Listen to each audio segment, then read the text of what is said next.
welcome back. And in this video, we're going to start working on naming each individual panel just for organization purposes, as well as it's good practice once you actually start working in a company or studio.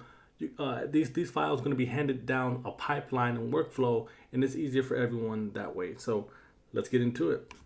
So as you can tell, each object you click or to select, once you go to the right, you see it just says cube 001, and that helps no one. You don't know which part is which. So let's just give these guys unique names. So here, this is going to be used for the ceiling. So we'll just name this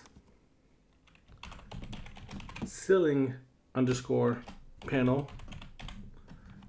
And we'll select the next one. And this is going to be the wall divider. So we'll double click here, name it wall underscore panel underscore divider.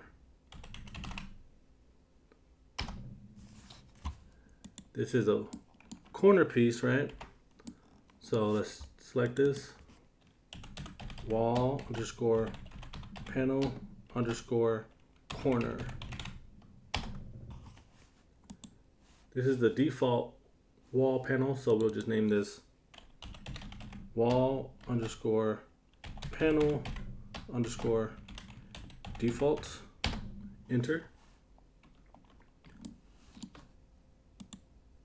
This is just alternate, so we'll name this alt.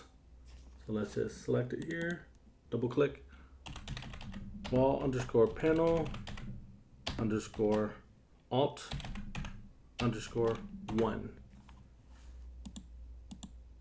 This would be alt 2. Wall underscore panel underscore alt underscore 2. Enter. This is a doorway, so we're going to name this something uniquely that closely basically tells you what this object is. Wall underscore panel underscore doorway. Enter. And next we'll work on this door frame, and this actually isn't a panel, so we'll just name this door frame.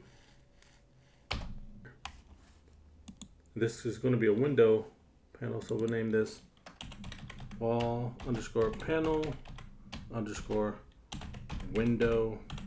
Enter.